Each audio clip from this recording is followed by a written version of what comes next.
passengers travelling to the interpretation station, please alight now.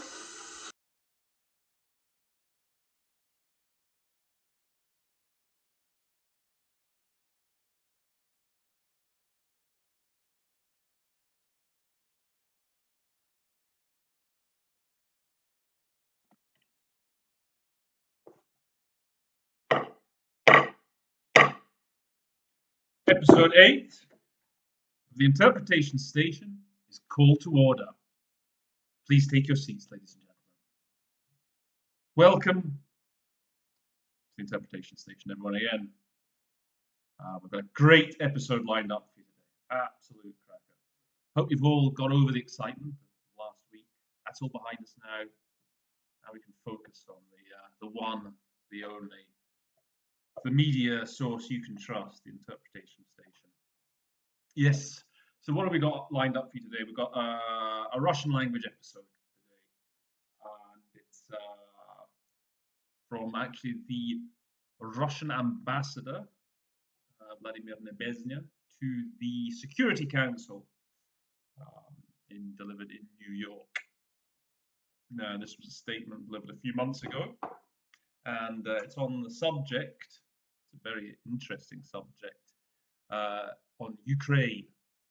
Or is it the Ukraine, you ask me? Well, we'll find out the answer to that question a bit later. Ukraine or just Ukraine. So, what we're going to do today, we're going to split up the episode into sort of 3 chunks as usual. We're going to have a little digression into the history of the Ukraine, to see what sort of lies at the root of the crisis, if you like, that's been going on there for some years now.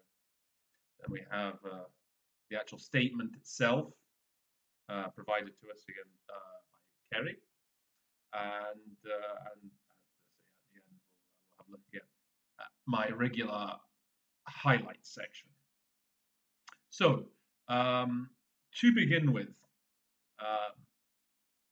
this meeting, as I say, was called a few months ago, and it was in response to measures being taken by the Russian authorities, by Moscow, who was starting to issue Russian citizenship to people in the People's Republics of Donetsk and Lugansk, which, if you don't know, so this is the Donbass region of the Ukraine, where fighting has been ongoing since more or less the start of the conflict in Ukraine since 2014. It's the most sort of pro-Russian, if you like, the part of the country with the most sort of ethnic Russians. So the Ukrainians are basically accusing Russia of handing out citizenship passports to these people in violation of Ukraine's territorial integrity, in violation of Ukraine's sovereignty. The idea is that Russia would be creating basically a new status quo, if you like. If all these people there have got Russian citizenship, the Ukrainians would argue then allows Russia could then on that basis say that, look, all these Russians are there willing to annex this region, and they will draw parallels there with what happened in Abkhazia and South Ossetia back, I think, in 2008, where the Russians were doing something similar, issuing passports to the people there, and obviously it's led to those 2 regions, whatever you want to call them, breaking away, declaring independence. Although, of course, only Russia has actually recognized that independence. The international community has not. So, what I want to do first of all is look at Ukraine, give you some background using some maps.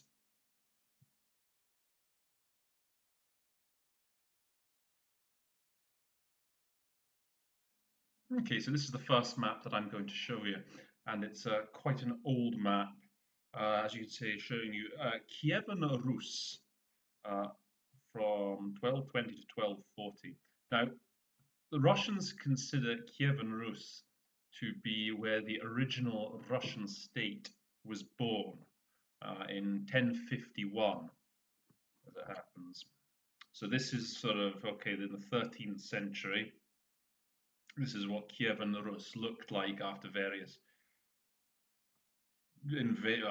invasions, struggles for territory with all these sort of neighboring tribes and groups that passed through that way. So you see down here, there's Kiev.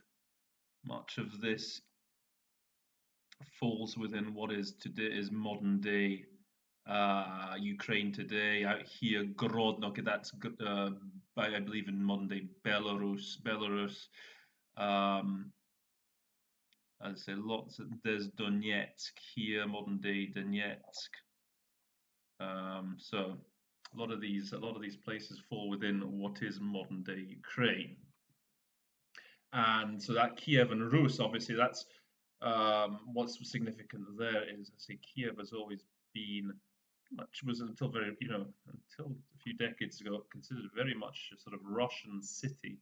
In Kiev, you have the famous Piecherskaya Lavra, the huge monastery, underground complex. Here is a picture of Piecherskaya Lavra. I've never myself been. I've never been to Ukraine. I've been to Odessa, down on the south on the Black Sea. This is Piecherskaya Lavra, and it's a very old Russian Orthodox church. Now, this church finds itself very much at the heart of an ongoing struggle in Ukraine, an ecumenical struggle, which very much lies at the heart of the whole conflict in the Ukraine. In many ways, it's a religious struggle that's going on. So this used to be, or still is, depending on whose opinion you ask, this used to belong to the Ukrainian Orthodox Church, which was under the wing of the Moscow Patriarchate. Okay, so they're basically of the Russian Orthodox Church, and it was so for centuries. Now, more recently, a few years ago, the Ukrainians set up what is called their own autocephalous church. So you have the Orthodox Church of Ukraine. Now, what do I mean by autocephalous? Autocephalous means that it's declared independence from the Moscow Patriarchate and is now itself a completely independent ecclesiastical church body. And they now claim guardianship, if you like, sovereignty of this of Piecherskaya Lavra. And a dispute goes on. So it's very much, it's all about, in many ways, it's similar to with states seeking recognition by other states to become UN members. Something very similar happens with these autocephalous churches. For them to have status, for them to have standing, they need recognition from other churches. So it's an ongoing struggle. Some parts of the Orthodox Church, the Catholic Church recognizes them. Moscow obviously doesn't. So it's a big struggle, and it also goes. So this Orthodox Church of Ukraine, although it has Orthodox in its name, it's always the sense is that it's much closer to the Catholic Church than the Orthodox Church. So this is one of the big schisms in Ukrainian society, and has been indeed for centuries. So moving on to the next interesting map. So over the next couple of centuries, more 3 or 4 centuries, more conflict, fighting, exchanges of territory. Um, the big foes in this region of what modern day Ukraine is now, the three big sort of powers, are on the one hand is Russia. It's all, and on the other side of the Dnieper, so the Dnieper River is very much that sort of civilizational fault line, if you like. So if you look at the map here, it's a bit confusing because the left bank of the Ukraine, you can see, that is actually the east side of the Ukraine, whereas the right bank is to the west. That's a bit counterintuitive. But so that Dnieper River is very much the big fault line there. It's such an important river. It flows into the Black Sea, and obviously provides connections to, down here was Constantinople, so Istanbul, today known as obviously Istanbul, formerly Constantinople, the home, if you like, of the Orthodox the Roman Empire, for example, we could call it.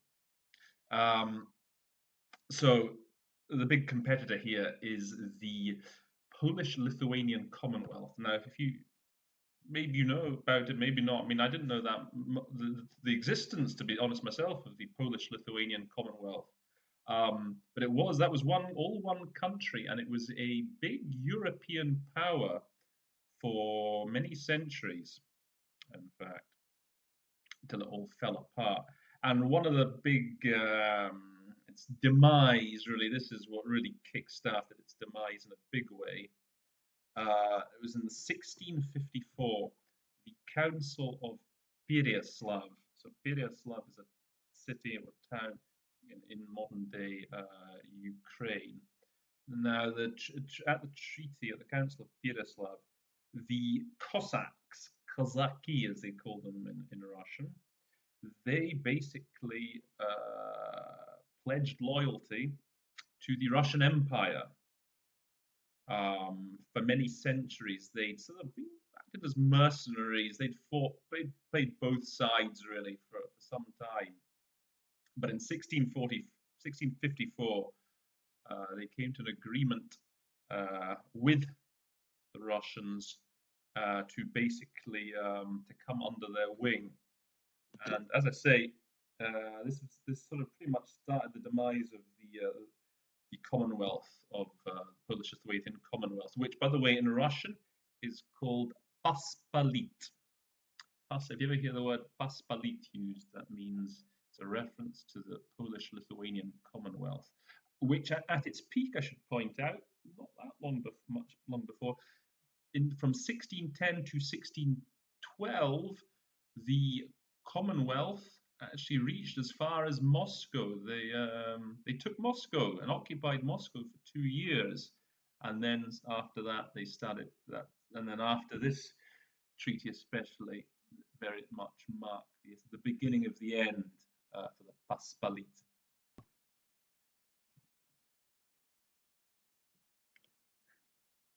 Now here, in fact, you can see a bigger map of that whole region of what was formerly the Commonwealth of Poland and Lithuania, and how it broke up and which parts of it went to whom.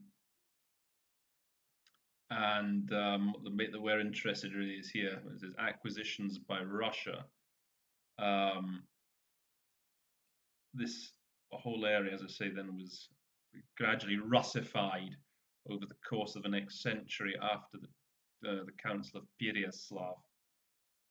And what's important actually about much of this area was that it became known, it was to become known as the Pale of Settlement, which in Russian, again, another useful word to know, Черта оседлости. Now, what was significant here was that So Jews in Russia back in those days, there was a lot of anti-Jewish sentiment in the Russian Empire, and the Jews weren't allowed to enter the professions or really to work in the bigger Russian cities of St. Petersburg or Moscow. So they were set aside this part of the empire, which covers much of Ukraine, much of modern day Ukraine, Belarus, Lithuania, um, there where they could actually set up and work. They set up the communities called shtetls. Hear that name. And so yes, this was the Pale of Settlement. And then for a number of centuries, you had a lot of the big pogroms, the Jewish pogroms that took place. Many of them took place in these lands around here. So this just worth noting. So the only bit of modern day Ukraine that sort of kept out of the Pale that managed that it went to, as you see here, to Austria. In fact, to the Habsburgs was this area Galicia. So Lvov, um, is a very much associated as being a very Ukrainian city. Then moving on,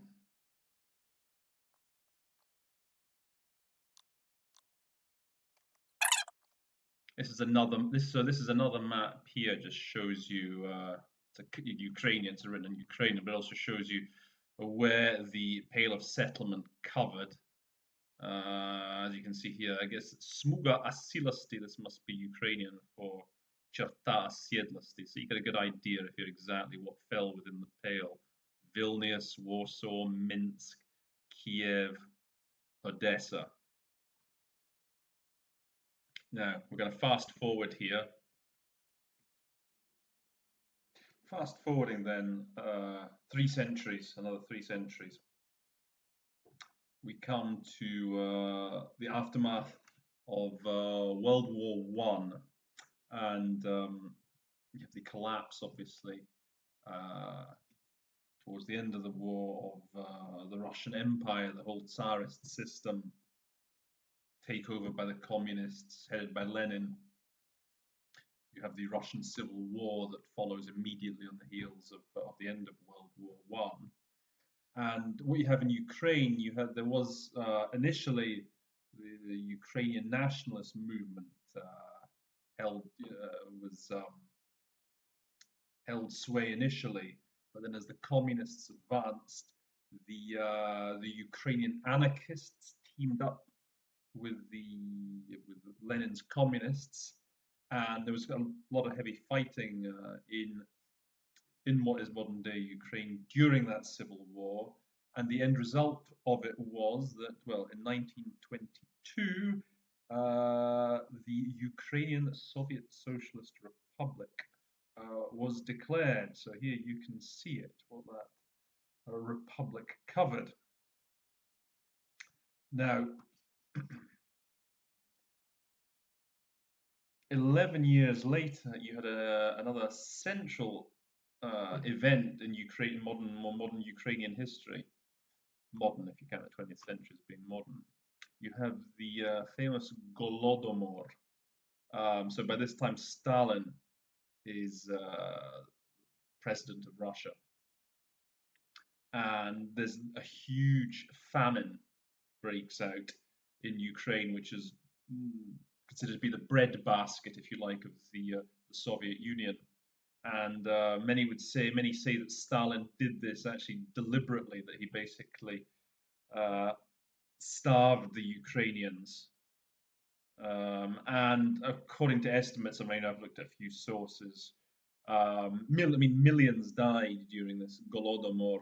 For what it's worth, there was a UN joint statement in 2003 that was supported by some 25 countries, which put the figure at between 7 and 10 million dead. Some would say it's more, others would say it's less. Some would say it was a deliberate genocide.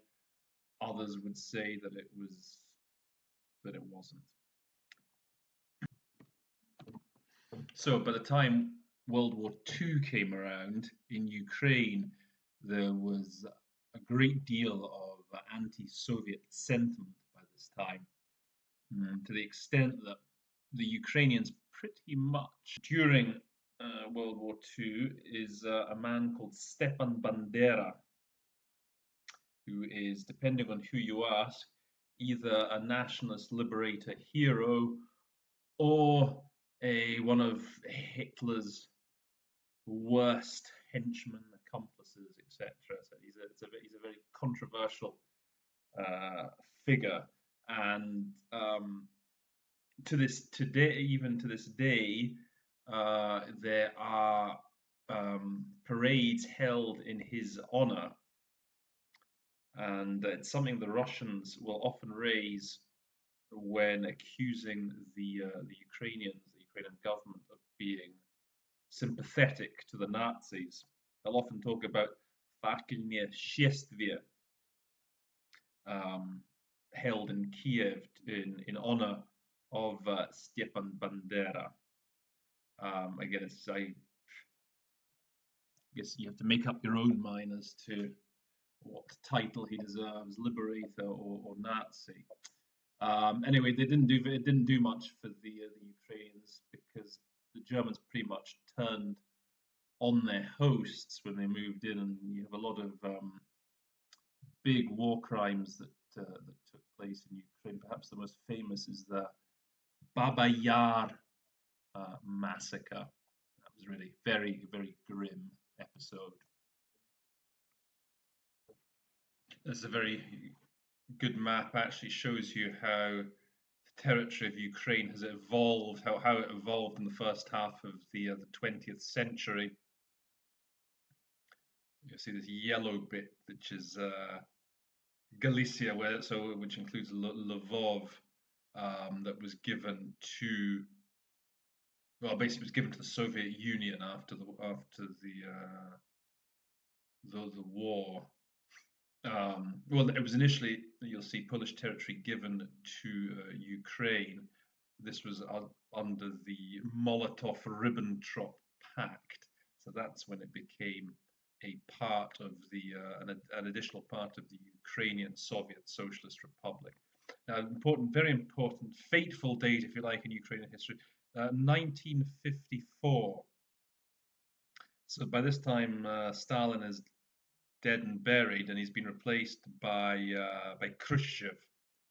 Now, Khrushchev was a Ukrainian by birth, by origin, and in 1954 he took the decision that to make a territorial change, and this purple peninsula here, the Crimea, was overnight moved out of the Russian Soviet Socialist Republic and became part of the Ukrainian Soviet Socialist Republic.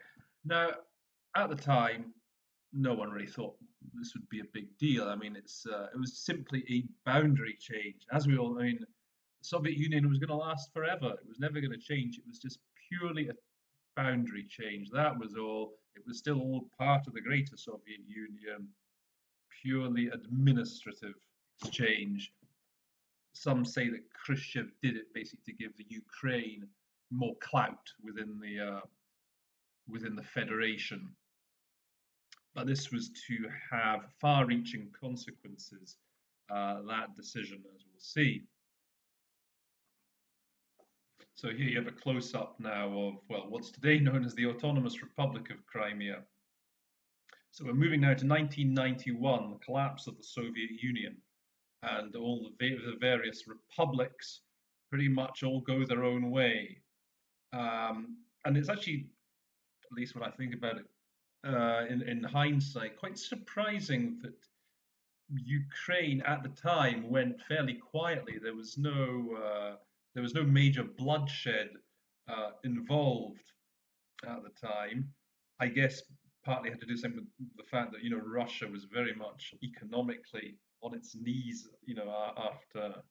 After the collapse, things were falling apart literally at the seams.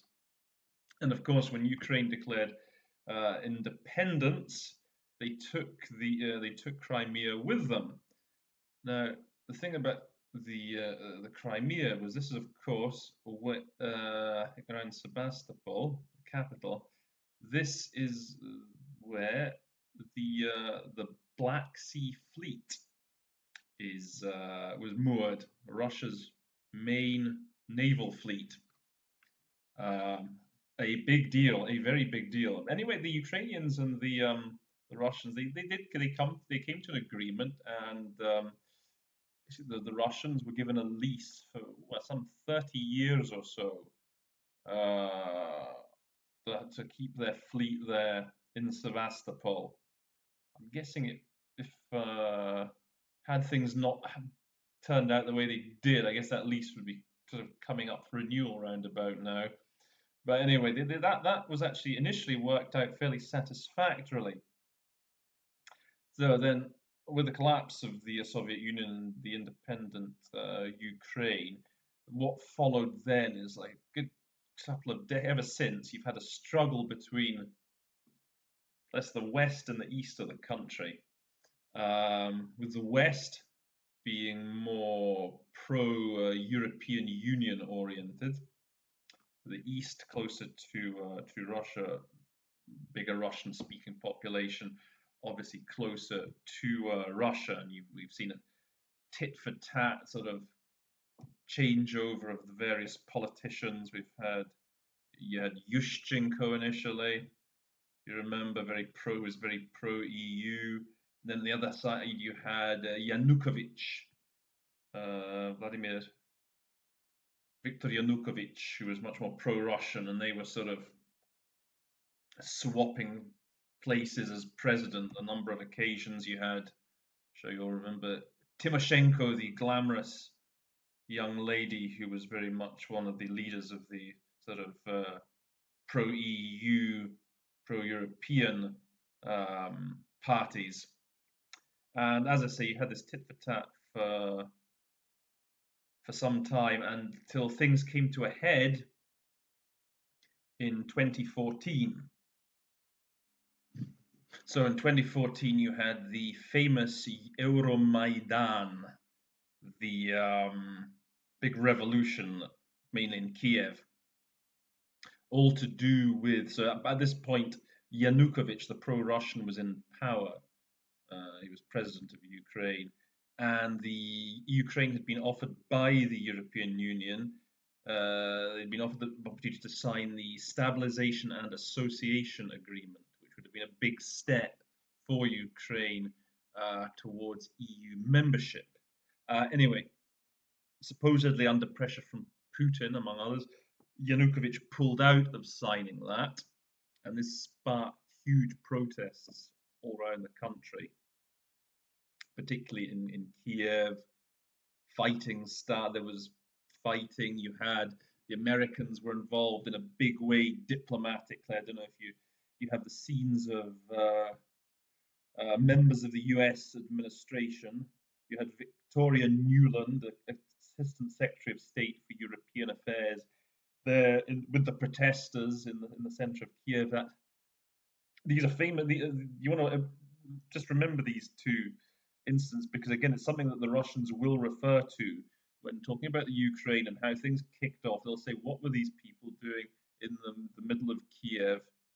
You know, they'll accuse them of instigating a revolution. And at one point, as I say, Yanukovych overnight, I think sometime in March or April of 2014, basically fled the country, fled to Russia, I believe. And a new government was installed in Kiev. However, if you see this map, unfortunately, Ukraine, it's a very it's a country that is very divided.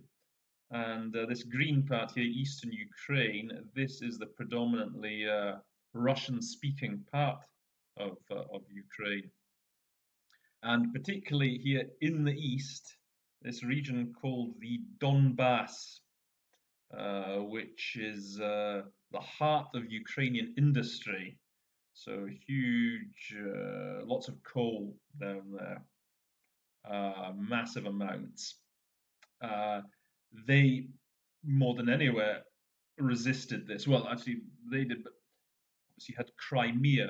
So the Russians sent troops in into the peninsula and took Crimea again pretty much overnight. Surprised everyone. Russia 80%, the Crimea 80% Russian, something like that. So the Russians sent their troops in as they're called. So the Ukrainians will call them the little green men. They suddenly appeared in the Crimea. Crimea declared independence from the rest of Ukraine, and then had a referendum to basically become part of the Russian Federation. So obviously Crimea now is hotly disputed, at least de jure. So de facto, it's now part of Russia. The Russia considers it part of Russia. The Crimeans consider themselves part of Russia. I can't see that status changing. But what is interesting, so there you have the two people's republics now, Lugansk and Donetsk, which have been the scene of the biggest sort of fighting since 2014. Um, they still seek independence from the rest of the country, and this is what the statement by Nebesny will be all about. And the two sort of agreements that, or the big agreement that is more or less just about keeping the peace for now in those two regions are the Minsk Accords, the Minsk Agreement. There was Minsk One in September 2014 and Minsk Two in February 2015, and they sort of they provide various modalities, if you like, for those two republics to more or less live in some sort of normality. So they still haven't, the Russians still haven't annexed them, if you like. It's not happened yet, but there's a big tug of war going on there, and so yeah, those are the two regions that we're going to be focusing on in the recording. So I think that pretty much brings you up to speed with the current situation in the Ukraine.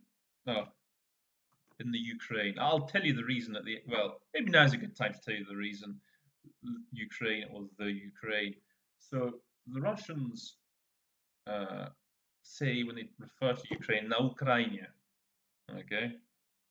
The Ukrainians say v Ukraine. So the Russians, it's rather derogatory when they say na, because it just means it's like a borderland. The is usually given to countries, inside a country, whereas na just tends to mean that it's part of something else, a bigger whole. And so similarly in English, when we say the Ukraine, it's slightly like I know in English you have they used to call Sudan, the Lebanon, and it would often imply that that region was just a part of a greater territorial whole. Whereas the Ukrainians are very much insistent that their country is called Ukraine without the. They say it's a full-fledged country. So technically speaking, I guess when you're interpreting for Russian, you're well within your rights, I think, to say the Ukraine if you want, because you're more or less mirroring the connotations that the Russian use of na has. Anyway, I think you can say either. I play safe, to be honest. I say Ukraine generally. Sometimes I accidentally say the Ukraine.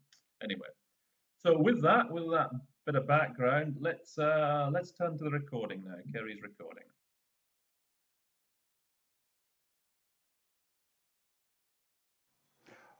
Okay, so it's time now to get down to the nitty-gritty. As you can see, statement about the permanent representative Mr. Niebienzi. Always get his name wrong. Niebienzi, I call him sometimes Niebienzi. During an emergency meeting of the Security Council on Ukraine. So just before we start, as usual, if you want to, get the most benefit out of this, if you go to the description box, open the description box, there you will find a link to the original recording. You'll find a link to this hard copy of Niebienzi's text. Record yourself interpreting Niebienzi's statement, print off the text, and then watch the episode. That's the best way to do this, okay? So, I think that if there's nothing else to remind you of, I think we can get going. So we have this is by Kerry, so she will be providing the voice. And I should point out, by the way, that this is a very fun text to do, actually. Mr. Niebienzi, it's very snarky. He throws some real zingers at his colleagues at the Security Council. So it's a good fun text, actually. I've never actually done him live. I did his predecessor, Churkin, back in the old days.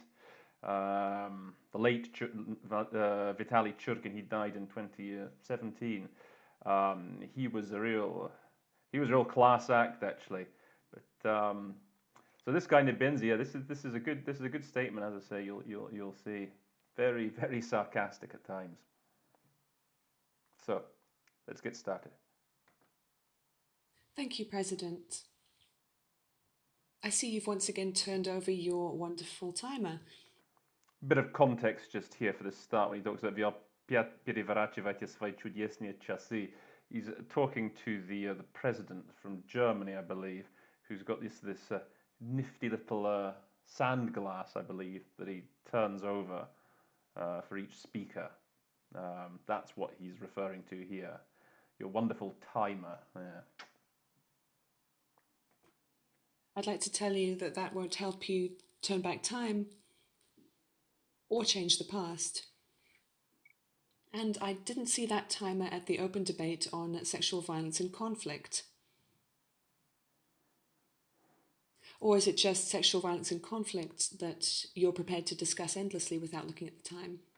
Well, I did promise you, didn't I? So yeah, already that the snark is coming out. So he's having a go here at the president. He's saying, that he didn't notice the timer coming out at the opens debate on sexual violence and conflict. Only here, as in he's accusing basically the president of being rather picky as to when he wants to use the timer and when not. So, okay, so the Russians all fairly straightforward up to here. I, of course, thank the briefers for their briefings today, but to be frank, I didn't understand how those briefings related to the issue which, upon Ukraine's request, we have met in this room to discuss today. Okay, so I'm very thankful to the briefers, so the people who are giving. In the Security Council, you always have meeting usually starts with one briefer or more, usually like a special representative of the Secretary General, giving a briefing, and then the members will respond. Откровенно говоря, so you can say frankly speaking, to be frank. And so he's saying that I didn't know what these briefings had to do with the issue. По просьбе украинской стороны, so you can say at the request of the Ukrainians, at the behest, at the request. I'd like to say at the behest sometimes. Украинской стороны, don't feel you have to translate сторона. The Russians like to use this a lot, сторона, русская сторона, китайская сторона. You can just say Ukraine, okay?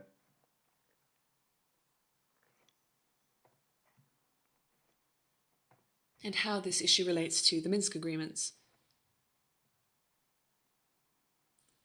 However, in the assessments that we heard from Ms. Muller and Mr. Seidek, just one quick word here. Yeah, оценка. So I like to use for assessment as well.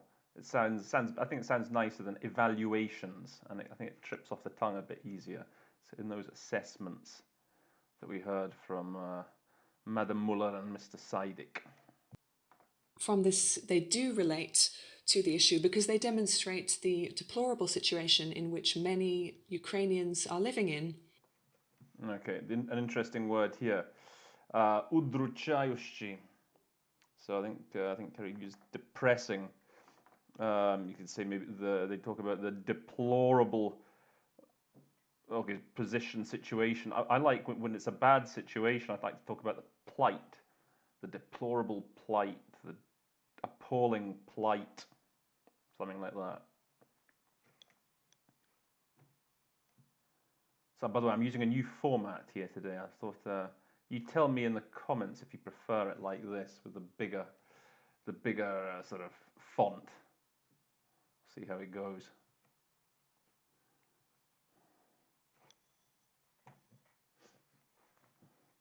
In some parts of the Donetsk and Lugansk regions, which are not officially controlled by Kiev. Okay, so this отдельных районов. Now this is actually, I think she said maybe certain regions or some regions.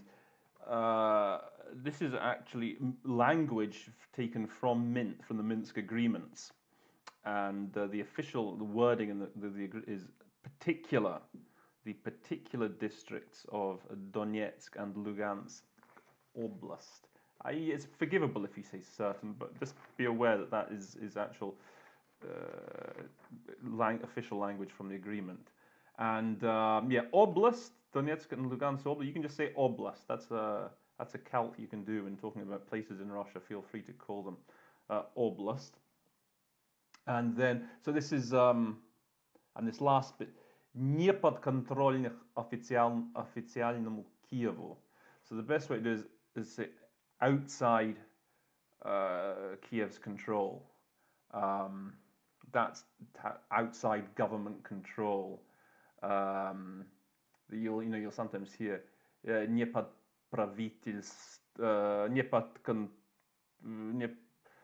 под control правительства. So outside, in this case, outside government, outside Kiev's control, outside government control. I will not pretend that we were surprised by the initiative to hold today's session. Okay. So Kerry's gone for I won't hide. You can say I won't deny, whatever.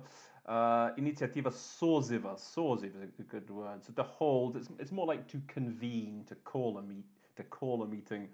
I like convene or summon when it comes to talking about a meeting. So it was the Ukrainians, as I say, who convened, who basically summoned this meeting. From our Ukrainian colleagues, that was immediately supported by the German presidency. Yes, Sokhodu. So she's gone for immediately, which is good. Yeah, straight away supported by the German presidency. Yeah, just remembering, Security Council has a president. Because we will have to talk about rather unpleasant matters for Ukraine and actions as a result of which. Yeah, I'll stop at that. Нелицеприятных. So this is like unflattering, Kerry says. That's very nice.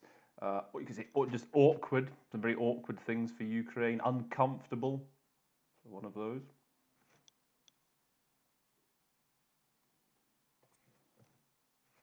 "4 million citizens of Ukraine have essentially found themselves outlawed, and their existence is steadfastly ignored by the Western countries." So in this section here, from их существование till мирового сообщества, interesting for me, the expression is упорно не замечается. Now, Kerry's sort of gone here for a sort of mirror translation, so they're being steadfastly ignored. I would say it's more like, well, you could say willful. Steadfastly ignored is good. Willfully ignored. Often when the Russians throw in this uporna, this is just a tip, I don't know if it would work here, but if you go in English, they keep doing something. Они упорно откажутся to do something. Okay, they keep refusing to do something. Here, I guess you could say well, if you could turn it around, the international community keeps just ignoring their existence. Although it doesn't sound quite so good if you say that existence is kept on being ignored. But so here, yeah, steadfastly ignored, willfully ignored is good. But just bear that in mind for uporno, when you use uporno. Sometimes the best rendering in English is to throw in keep. They keep refusing, they keep ignoring, etc. It would have been better to keep a shameful silence about this and not point it out to the whole world. So again, he's getting pretty sarky. Stydliво помалкивать.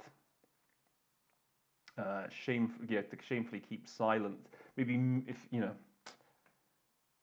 it sprang to mind to keep, to meekly stay silent, and not show off to the whole world.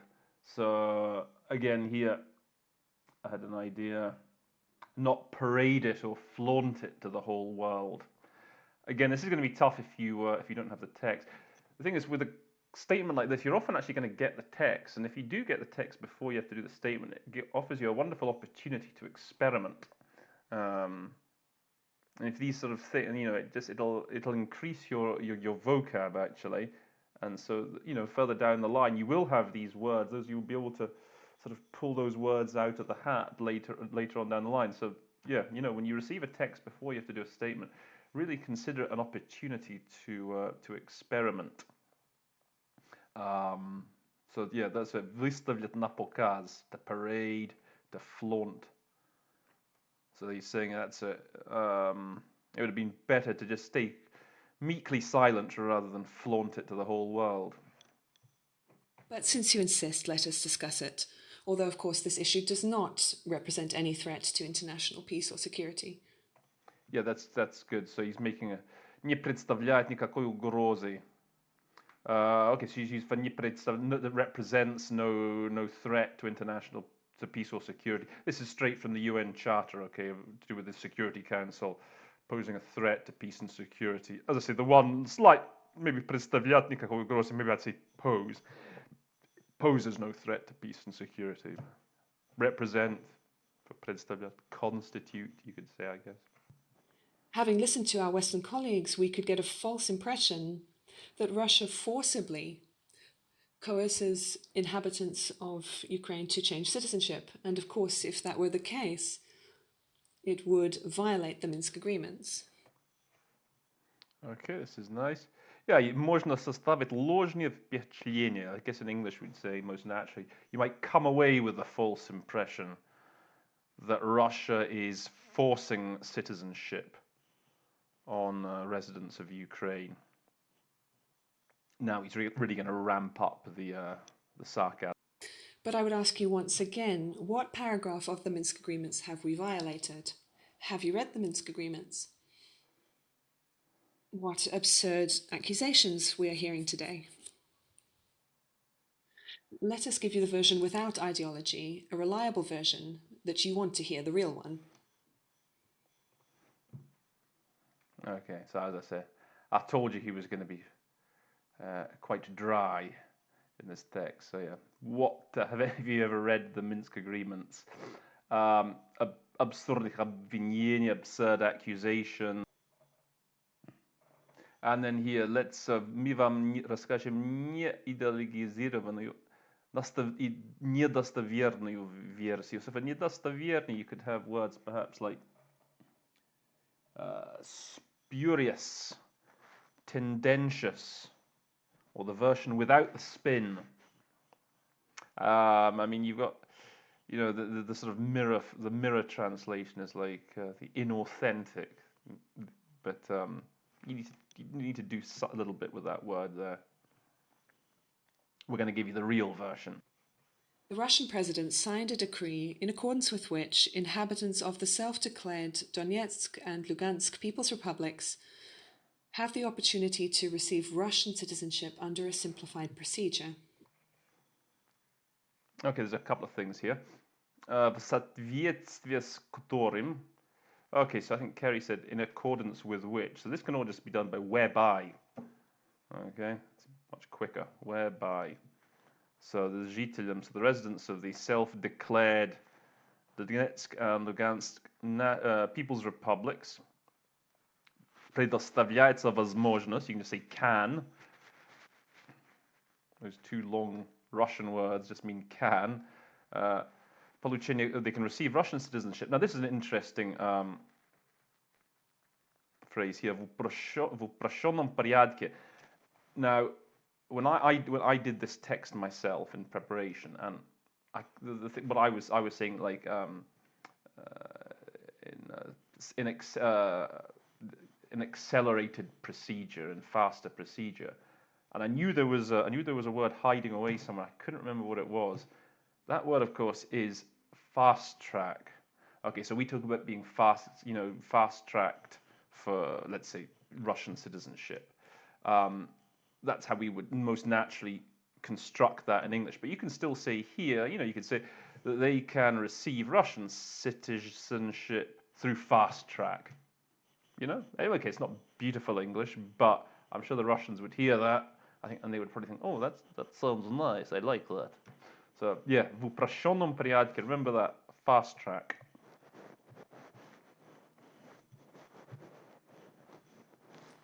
To do so, they are not required. Are you listening? They are not required to renounce their Ukrainian citizenship. Given that the process... So, yeah, are you listening? Are you listening? Yeah, they're not allowed, they don't have to renounce renounce their citizenship, or you could say forego their citizenship, give up their Ukrainian citizenship.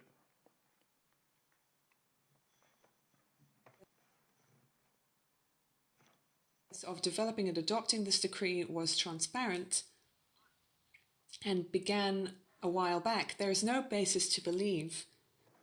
That's nice, yeah. Не вчера, далеко не вчера, a while back. That's good, a while ago, yep. Нет никаких оснований. So she said no basis to believe. Good one here is no grounds to believe, or утверждать, to claim. That the Russian president, that the decree rather, was timed for any event or is a signal to somebody. Yeah, приурочен. This is an interesting word. Yeah, it's like timed to coincide. It's very much to do with timing. And then I was just thinking here, so it's meant to be any signal to anyone.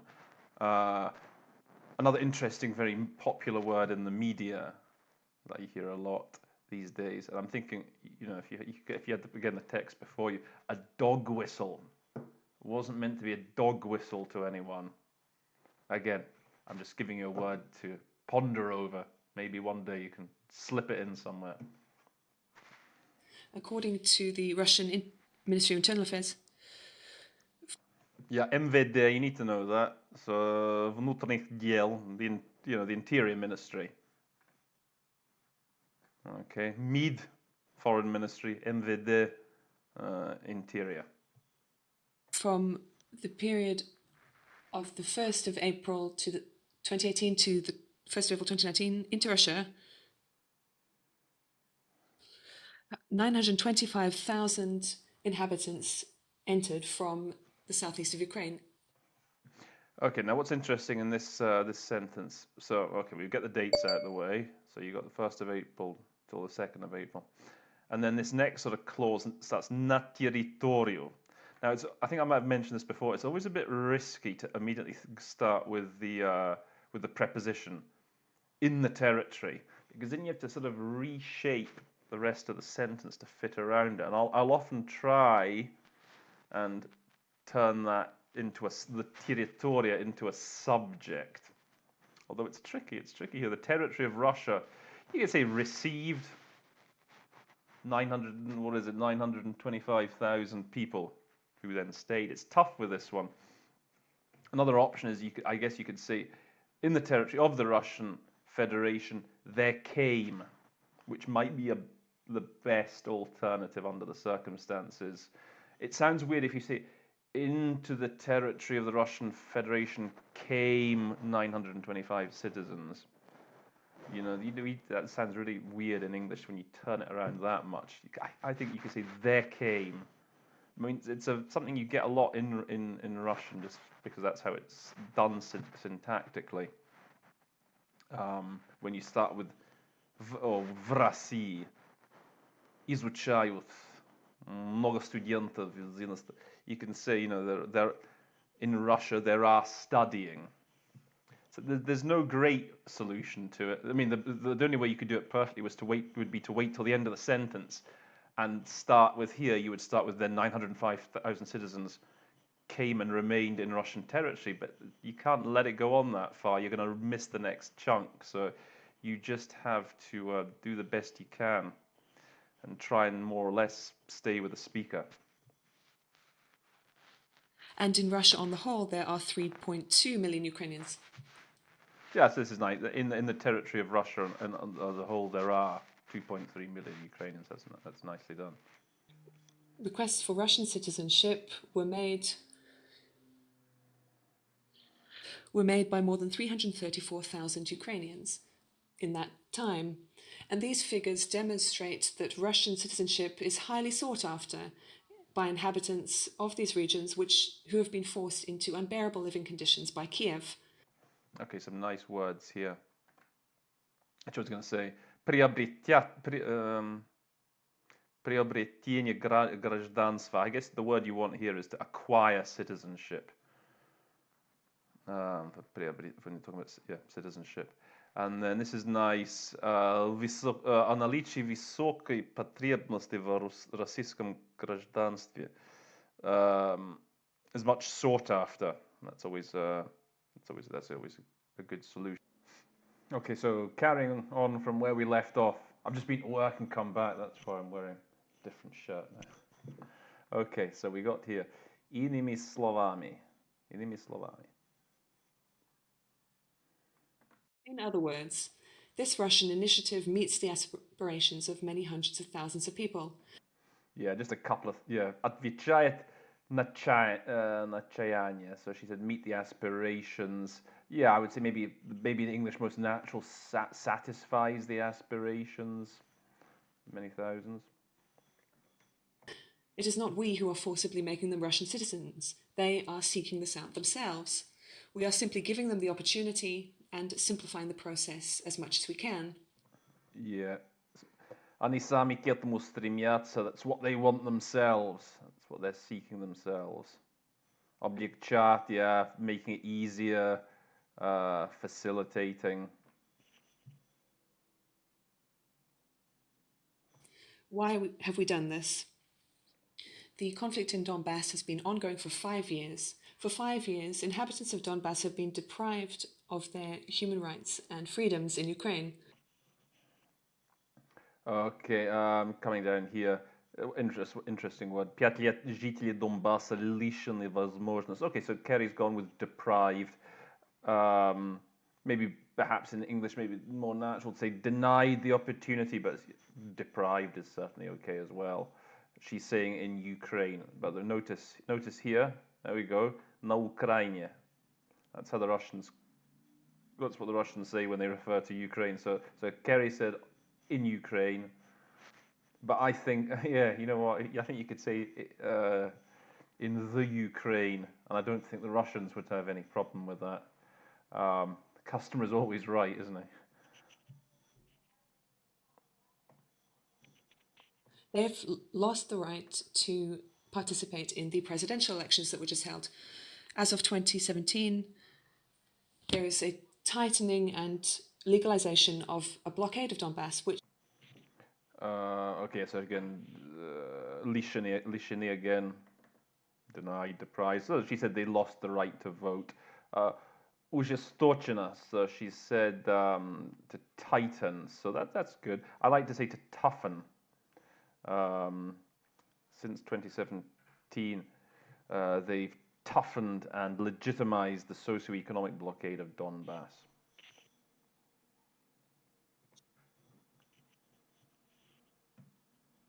Had de facto been in place since 2015. For 5 years, the official government has sabotaged the Minsk agreements, has substituted, twisted, and changed its content. Okay, some interesting words in this little section here, starting from 5 лет. Okay, yeah, официальный Kiev. So yeah, the Russians like to say официальная Moskva. In English, we don't need to say the official, we can just say Kiev, Moscow. We don't need the official. Save yourself the trouble. And then these interesting verbs here. Подменяет, прилицовывает, извращать.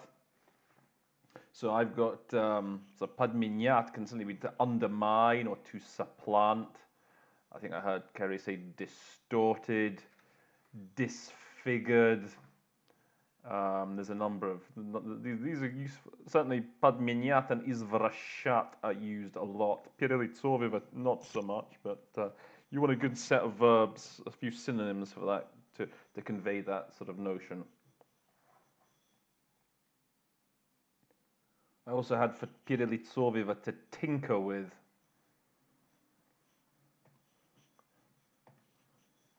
For 5 years, they've called the inhabitants of Donbass separatists and terrorists.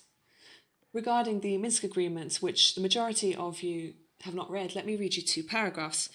Another zinger, eh? Which the majority of you haven't read. Cheeky beggar. Paragraph 7. Okay, paragraph 7. He's going to actually give an official reading. He's going to read out the actual text. Now, actually, what I'll do is I'll read you out exactly what it says, the wording in the Minsk agreement, and then we'll see how Kerry. I mean, ideally, in a situation like this, you would have a copy. With Ukraine, you know that what it's going to be about. You would ideally have a copy of the Minsk agreements opened in front of you, so that when the ambassador refers to specific article, you can just go to it and give it and read off word for word. But it's not always the case. Sometimes you have to wing it. So, okay, so these are the 2 paragraphs in question. So, para 7 reads: provide safe access, delivery, storage, and distribution of humanitarian aid to the needy based on an international mechanism. Para 8.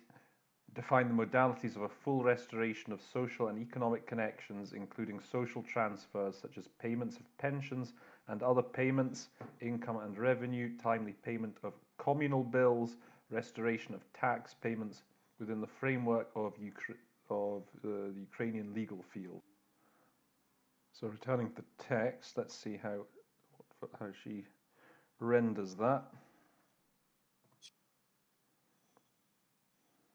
Safe access, delivery, storage, and distribution of humanitarian aid to those in need on the basis of international mechanisms. Yep, so that's a good effort at it. If you compare to the original, to the needy, so they say in the original to the needy, but to those in need based on international mechanism. Okay, and then paragraph 8. Paragraph 8. Determining the procedure for full restoration of socio-economic ties, including social transfers such as pension and other payments, revenue, income, payment of utilities, and restoration of taxation throughout Ukraine. So that's a pretty good effort. It's not word for word. I mean, when you hear modalnost in Russian, it's always going to be modalities. Define modalities, full restoration. One thing that I like that Kerry does with certainly коммунальные, the коммунальных счетов. See, usually I would translate that as utilities. So in fact, in the language of the agreement, they refer to it, it seems, as communal bills. But that's a very good, Коммунальные услуги is usually utilities. So that's a word. Good next now. So yeah, that's just a tip. If you know, when you got a meeting and you know there's going to be specific text they're going to be referring to, it's always a good idea to have it very close at hand, particularly on something like this. You want the Minsk agreements there ready. For these purposes, Ukraine will restore its banking system in areas affected by the conflict. And international mechanisms may be set up to facilitate these transfers.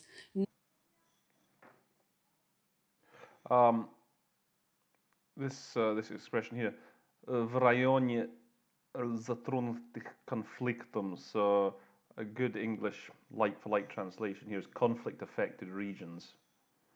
So that's a good, just a good little phrase to know, to be able to pull that out. None of that has happened. It is clear to us that for many of you, the people living in Donbass are of no interest.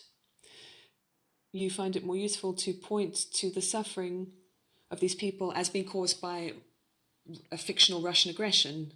Okay, some interesting stuff here in this paragraph now.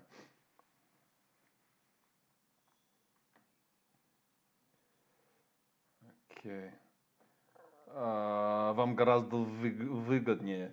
So yeah, it's more convenient. Again, he's being pretty sarcastic here. It's more, you don't care about the people in the Donbass. It's more convenient for you. So yeah, here, this with заслонять ежедневные страдания. I guess the заслонять is used to shield oneself. So in this context here, it's like to sort of hide from the daily sufferings and deprivations. And this expression basnyami, so it's like fairy tales, far-fetched tales, fanciful stories about a mythical Russian aggression. Списывая на нее, so basically blaming Russia for every little thing. Chalking up everything to this. Oh, that's quite nice. Chalking it up to Russia. Списывая на нее.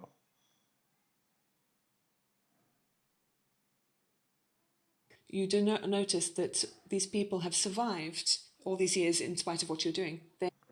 Okay, so she's gone here. So жители Donetska и Luganska. So a bit of a mouthful to say that the people from Donetsk and Lugansk, it takes a bit of time to get out. When I did it myself, I just went with the people in the Donbass. Sort of pretty much sums up. Donetsk plus Lugansk is pretty much the Donbass, so that's what I went with.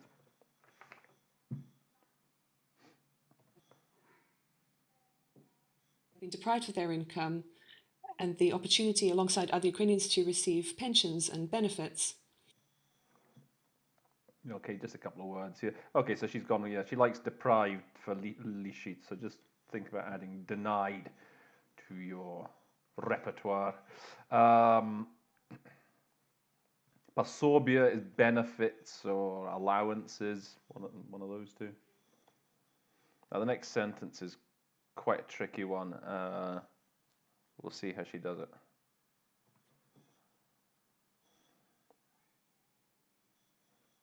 If Russia had not helped these foreign citizens, in spite of all the threats and sanctions from the West, then these people would not have survived. Okay, that's a good effort at it. It sort of leads you as a bit deceptive, because when you hear Если бы не Россия, you're sort of tempted to say, had it not been for Russia. But you expect it to be something like, had it not been for Russia helping these people, they'd have been in trouble. But he actually says, when you look at this idiom that comes up, if you do it word for word, it's going to come out as, had it not been for Russia not leaving these people in the lurch, as it were. It's like a double negative. So you almost have to change it around almost. I think if Russia had left these people in the lurch, these people wouldn't have survived. Or I had the idea, if it hadn't been for, or you switch it around completely and you say, if it hadn't been for Russia, which stood by these people through thick and thin, despite all the threats and sanctions from the West. So, I mean, that idiom means to leave in the lurch, leave them hanging, na prizvol sudby. But it's a bit confusing the way the Russian syntax is structured using this double negative.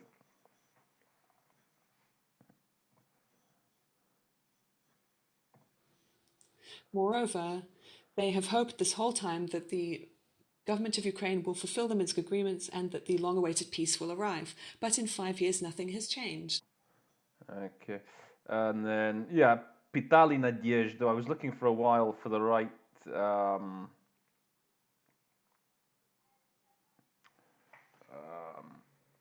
verb for Pitali Nadezhdo here. I mean, it's really they clung to the hope. And then here, the Kievskaya Vlast, again, in a text of this nature, if it's going fast, you feel free, I think, to say Kiev, to say, what's more, the whole time they clung to the hope that Kiev would nevertheless deliver on the Minsk agreements, and that Dolgozhdani Mir, the long-awaited peace, would come. So yeah, you got to think of these little tricks to just shorten certain phrases. Kievskaya Vlast, just say Kiev. Okay, moving on. And pretending that this is not the case is not something we can do anymore. Okay, so she's added, yeah, this is, it's good to make it sound more natural English. And pretending is not something, pretending this isn't the case is not something we can do. Sometimes you have to add, when doing a text, you have to throw in something to make it sound more natural sounding in English. So this is not something we can do. 5 years is quite long enough to tackle this important and sensitive humanitarian issue. Inhabitants of Donetsk and Lugansk deserve the opportunity once again.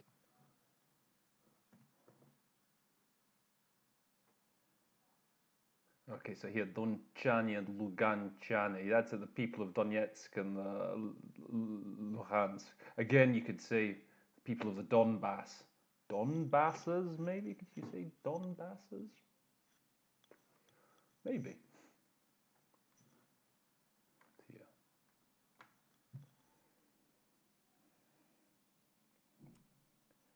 To receive reliable support and social protection from the state.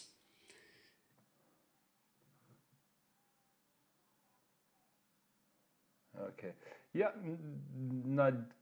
So I think when I did it, I think I talked about coming under the wing of the state. Nadezhna opieka. So opieka is like guardianship.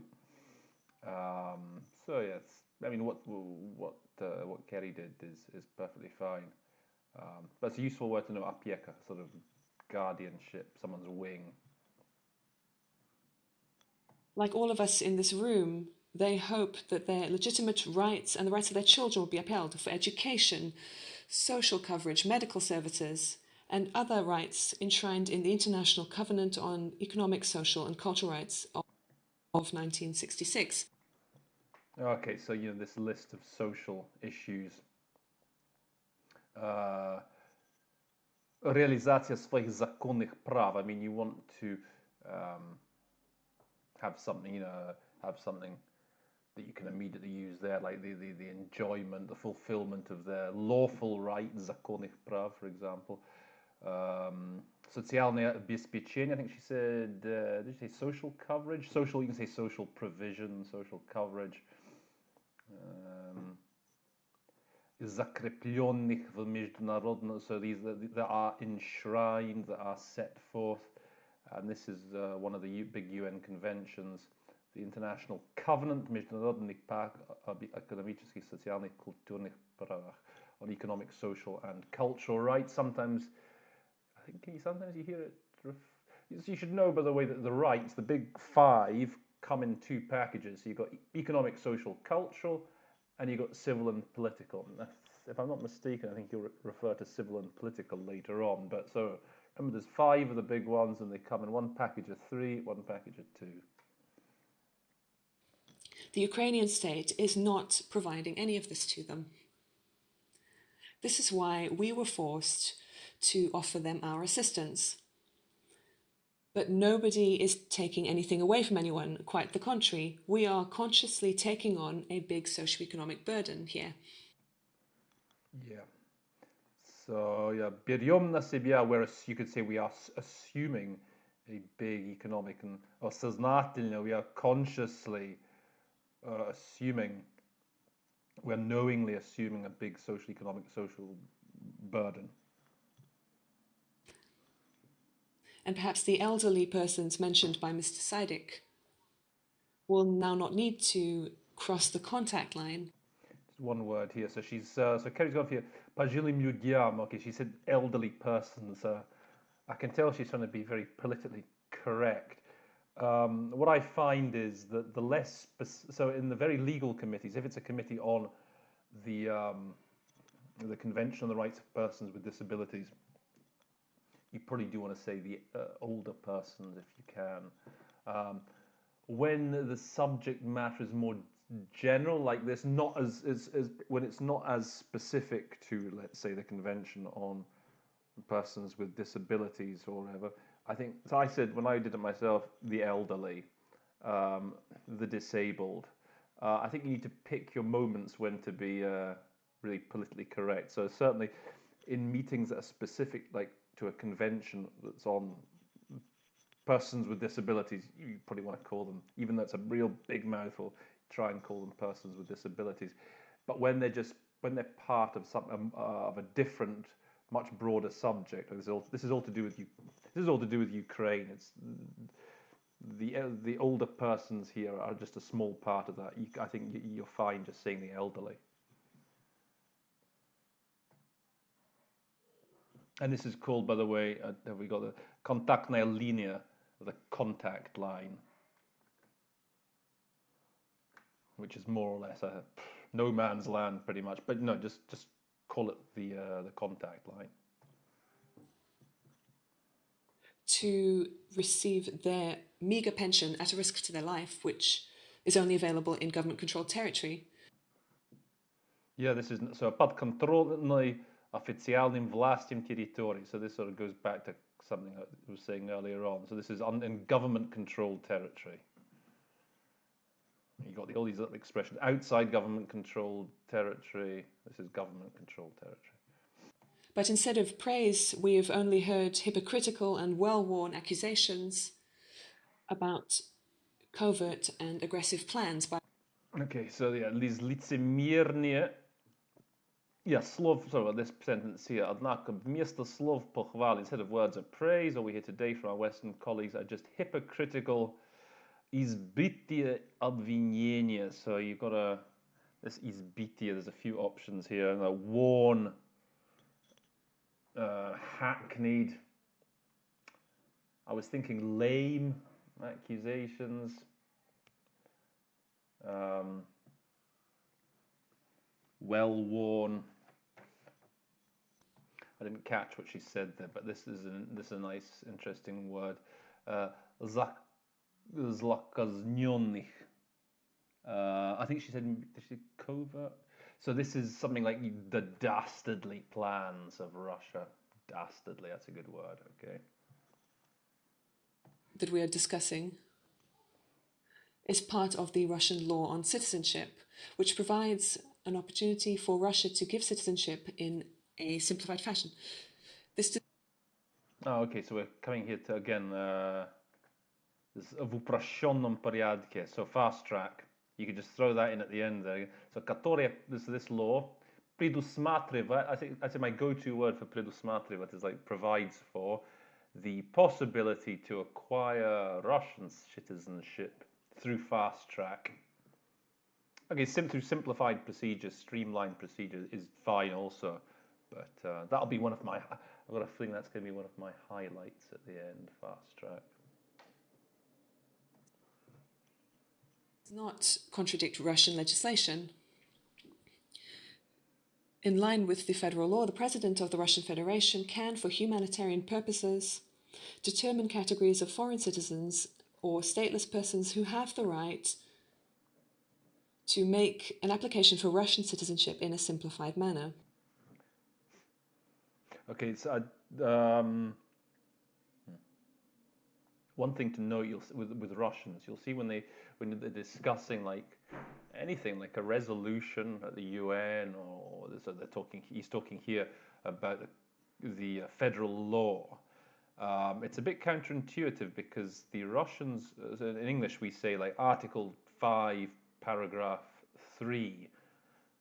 The Russians will turn it round. They will actually say, they'll say the Paragraph 3 first and Article 5, and it's a bit confusing. So the initial, for a while my inclination was to just wait for the article and then say it as we would say it in English, like Article 5, Paragraph 3. But you don't need to do that. You can just say, согласно части 1 статьи 29, you can just say according to Part 1 of Article 29. Just go with it, okay? And if you're in a, like a drafting meeting where they're sort of talking about resolution and the Russian delegate refers to whatever, paragraph 7 статьи 10, you just say paragraph 7 of Article 10. Easy peasy. It's a small point, but it might actually help you. It might save you losing an important sentence. And it's an important notion. Лиц без гражданства, stateless persons, as she rightly said. Приеме в гражданство, again, to acquire, again repeating this has come up before, to acquire citizenship of the Russian Federation through fast track.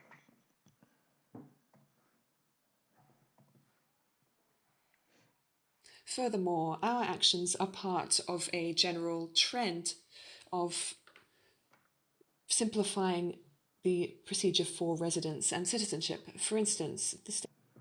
Yeah, a part of a PCV, you could say they are consistent with. They feed into the sort of overall linear. That's an interesting word. So she's gone for trend, which is usually with linear. I tend to go with policy. I find that's the best fit. The overall policy to упрощение миграционных процедур, simplify, streamline, is a very sort of snazzy sounding word as well. To acquire authorization for residency and citizenship.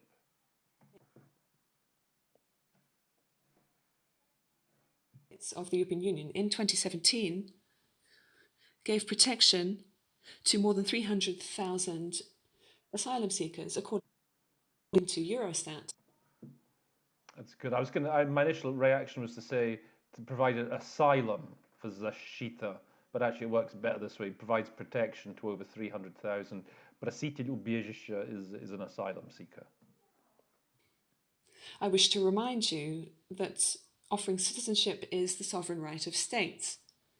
In line with the European Convention on Citizenship of 1999, each state has the right to determine in its legislation who is a citizen.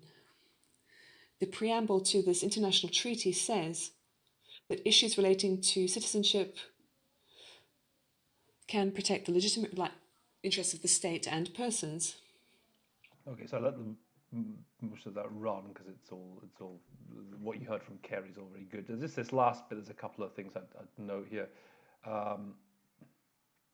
So this is again the preamble. So it's this old classic thing where you've got the sentence starts with a preposition,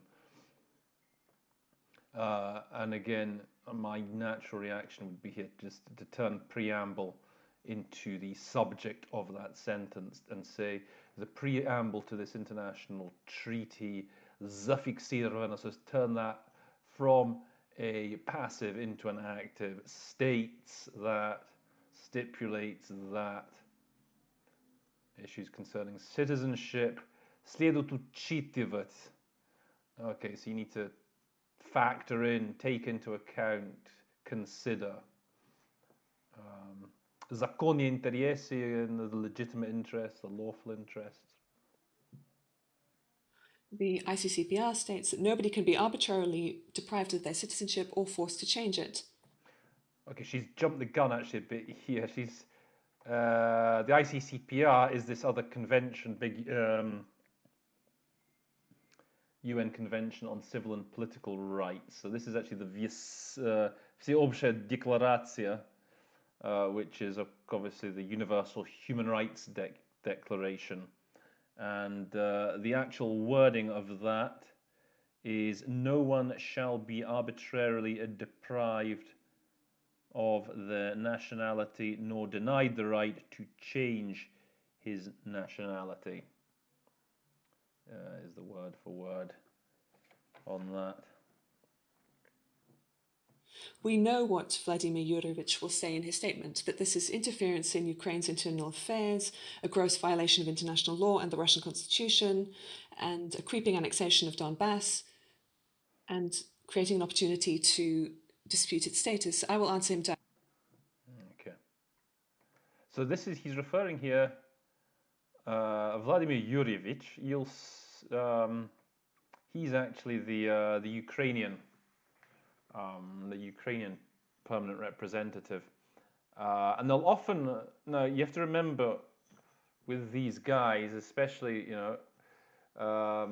these guys are pretty much the same age. I think maybe Nibinzi is a bit slightly younger, but there's a very good chance. Certainly Nibinzi's predecessor Churkin and this guy Vladimir Yurievich, the Ukrainian.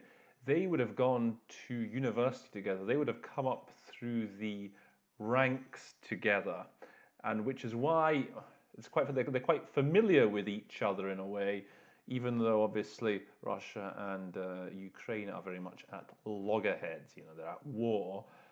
There's still this sort of slight familiarity between the two sides, simply due to the fact that they, as I say, they would have been classmates. And it can be a bit off-putting because obviously you could try getting Vladimir Yurievich. The thing with the Russians is obviously they don't say the surname when they give the name and the patronym. They leave the surname out, which is what we like to have in English. So how do you get around that? Well, you make sure you know what the make sure you know what the Ukrainian PR is called, what his surname is. You can then say Mr. whoever it is. I can't remember off the top of my head what his surname is. Or you can just say or Ukraine will say. That's the sort of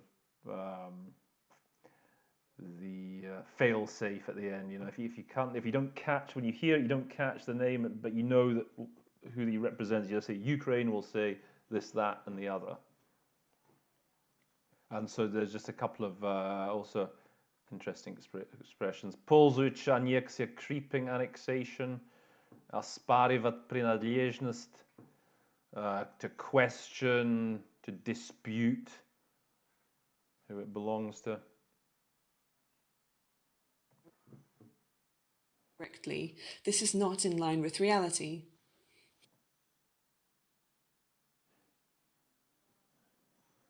Okay, they like saying this, the Russians. Это не соответствует действительности.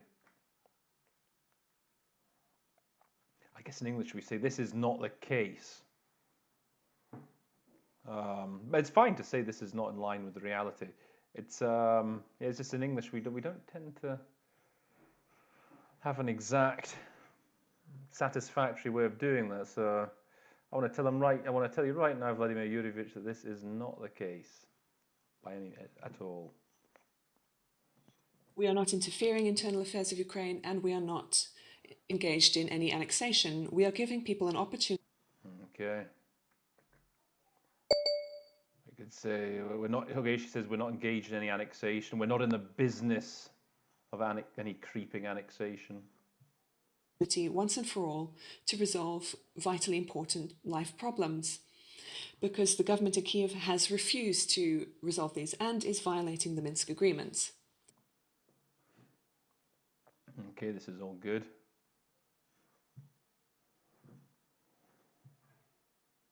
Carrying on then from a ljudi sami rešat. And people are deciding whether to take advantage of this right or not. One small point here. So, okay, she says people are deciding. You need to be able to spot the Russian futures. It can be difficult to spot at times. So she got the previous one, which was here.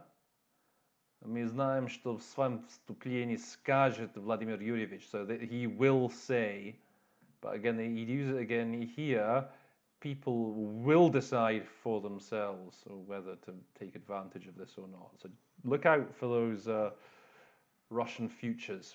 They're not that obvious, but it's a nuance that you do need to try and get. Ultimately, hundreds of thousands of Ukrainians had made applications before this decree was introduced.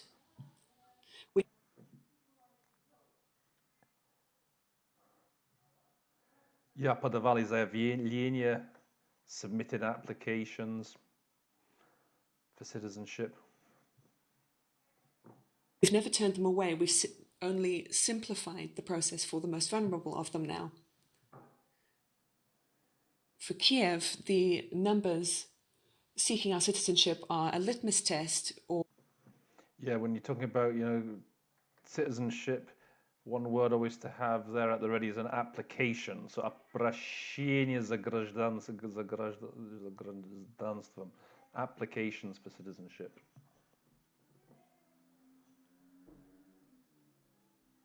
or a referendum for the inhabitants of Donetsk and Lugansk. And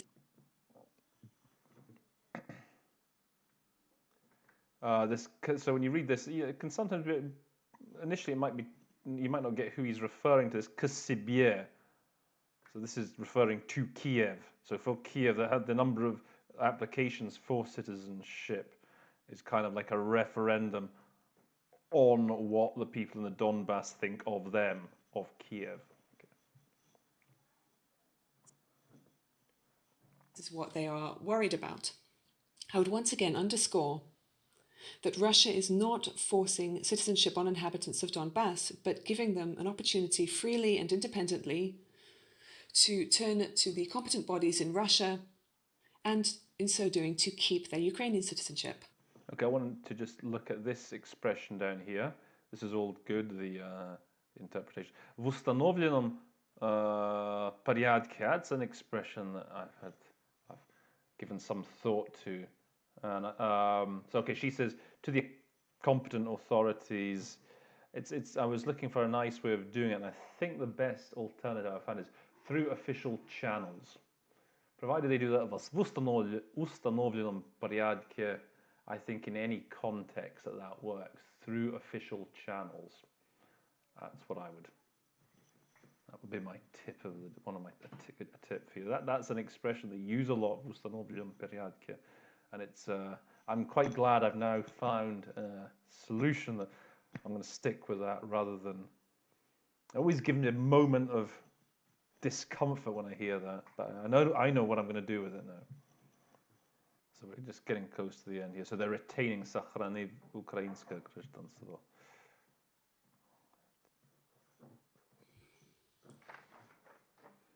We seriously and sincerely hope that the new government of Ukraine will not only change the rhetoric of the previous government towards Donbass. Just one small thing. Рассчитываем. I like to use we trust. We sincerely trust that, as in we expect. It sounds better. We expect that the new government. So I like with рассчитать in this context to go with to trust. Sometimes I go with look for. Мы рассчитываем на ваш ответ. We look forward to your answer. Those are the words I like going for. A clear example of this is the well-worn statement that we have heard from the Ukraine Ministry of Foreign Affairs. Okay, another little expression here doesn't give me too much trouble. Яркая иллюстрация, которая, like an illustration of this, clear illustration of this. But I was thinking actually better than that, say a case in point. Okay, a case in point of this is the the well-worn, hackneyed press release, Stampy. So the Ukrainians must have released some sort of press release ahead of the meeting. So this izbitia again comes up. But so yeah, remember that also for Yarka Illustratia, case in point. Here we have MID, the foreign affairs, иностранных дел. But we hope we will take real steps to implement the Minsk agreements and protect the interests of their citizens in the southeast. And if this happens, we will only be glad of it. I thank you. Okay, so that's a nice finish again. Предпримет, future again, they will take реальные шаги, I'd say maybe genuine steps. Genuine steps to выполнение Минских соглашений, to comply with the Minsk agreements, to deliver on. Okay, I tend to repeat these, but it's important for you to keep hearing them. You need to say these synonyms for words like this, выполнение соглашения. Учета интересов, to reflect the interests. That's what I tend to go with учет, reflecting the interests. Take into account, it's a bit longer. So, there we have it. So as I said, it was quite an entertaining statement there from Mr. Niebienzi. So I hope you got some useful ideas from it. So as usual, I'm going to conclude with my 3 highlights from that statement.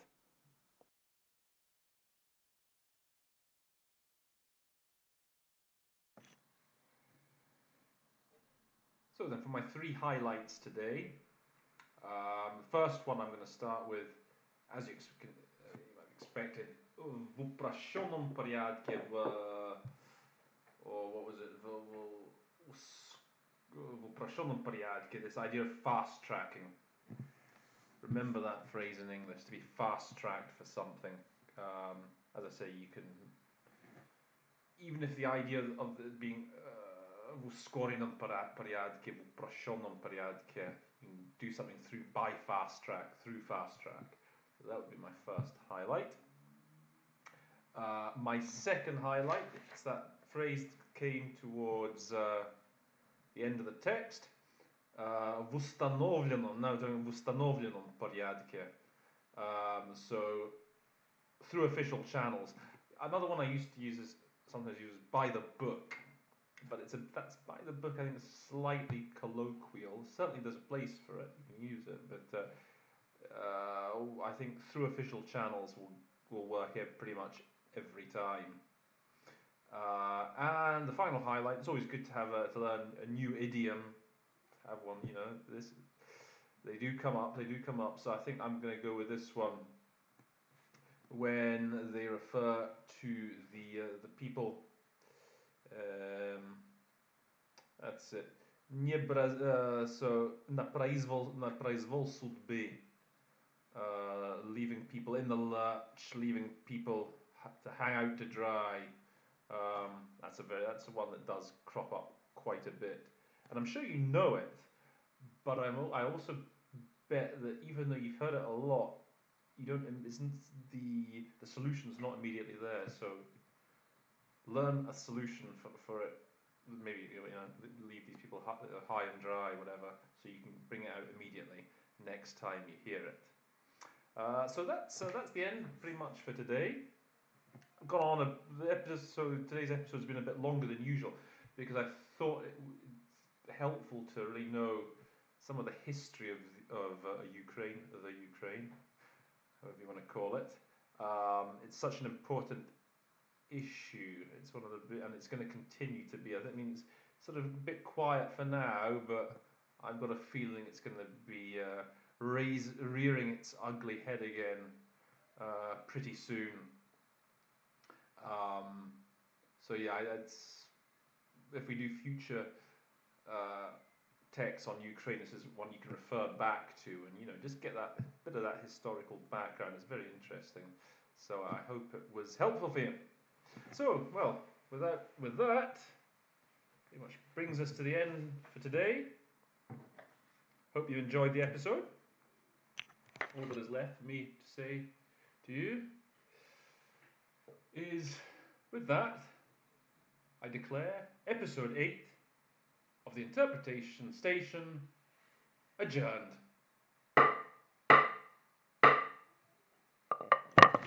See you next time.